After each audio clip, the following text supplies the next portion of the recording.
Stonehaven on the North Sea coast, the launch pad for the final 173 kilometres of the AJ Bell Tour of Britain for 2021. The finish line in Aberdeen would be a test for the leadership of Ethan Hayter in the Ineos Grenadiers ranks, wearing the blue jersey for the race lead, but just by 4 seconds to Wout van Aert. The Ineos Grenadiers hoping for a calm day out and happy to see a breakaway develop on the road straight away. 6 riders getting across, including the Trinity Racing duo of Tom Gloag and Ben Healy. They were joined by Robin Carpenter, the winner of Stage 2, and 3 other riders. This was perfect at this point for the Ineos Grenadiers. Jumbo-Visma controlling the pace as they headed to the first categorised climb of the day, the Cairns Mount, with all the King of the Mountains and the sprints classifications on the road already settled. The brutal slopes of the 3-kilometre climb, too much for Canyon Swift's Will Bergfeldt, who fell victim to the pace being set into a headwind on the barren slopes where huge crowds had gathered towards the top of the biggest and hardest climb of the day. One of the hardest climbs on the entire route of the Tour of Britain. Through all 3 of the intermediate sprints of the day, the breakaway swept up the final points and the bonus seconds, neutralising the GC ride and denying Wout van Aert and Jumbo-Visma the possibility of taking time on the road. That meant it would all come down to the final run into Aberdeen and the bonus seconds potentially on the finish line, and a bunch sprint now very much on the cards. Wout van Aert with Ethan Hayter separated by 4 seconds in the general classification. Van Aert gambling that he, with a stage win potentially, would take the race lead at the last. Balata, the last of the 3 intermediate sprints, and the final climb of Queen's View was all that remained before a long run-in, potentially affected by cross tailwinds and the drop down towards the finish line at Aberdeen. 5 riders at this point still together over the final King of the Mountains of the day at Queen's View, being shepherded by the man in the red jersey, Robin Carpenter from Rally Cycling. Deceuninck Quickstep then with Julian Alaphilippe riding for Mark Cavendish to try and get him that victory at the Tour of Britain that had so far eluded him on the wheels.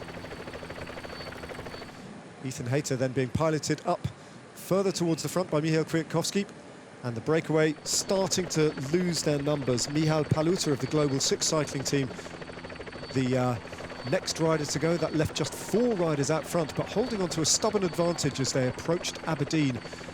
Deceuninck Quickstep and Jumbo-Visma having to work very hard to bring them back. A minute's advantage proving difficult to snuff out as Ben Healy, the Irish national road race champion, in the company of Jochen Moguldai from the Caja Rural Seguros team, Robin Carpenter and Tom Gloag held on. But the catch was inevitable. A couple of crashes marred the run into Aberdeen as things got fast and furious. But in the end, Robin Carpenter and Ben Healy accepted that they would be caught inside the final 5 kilometres as Yves Lampaert, the winner into Edinburgh, took Deceuninck Quickstep ever closer towards the finish line, only to find that Movistar, trying to set things up for their sprinter, working on the front, and Alex Dowsett launching a long-range attack. But in the final, it did come down to a lead-out from Julian Alaphilippe with Mark Cavendish on his wheel and Wout van Aert looking for room, boxed in on the left-hand side. At this point, Ethan Hayter sitting pretty but having to open up his sprint already.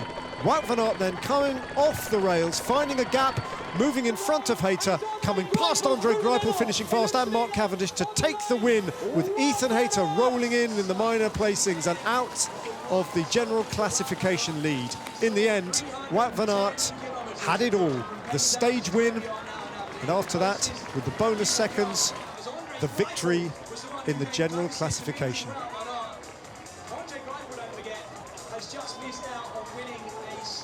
Van Aert impregnable, and Van Aert taking to the podium to take the stage win. His 4th win, winner of 50% of all the stages on the Tour of Britain. A triumph for Jake Scott, who took home the King of the Mountains and the sprints jersey. And then it was Alaphilippe, Ethan Hayter and Wout van Aert who took to the top 3 steps of the podium.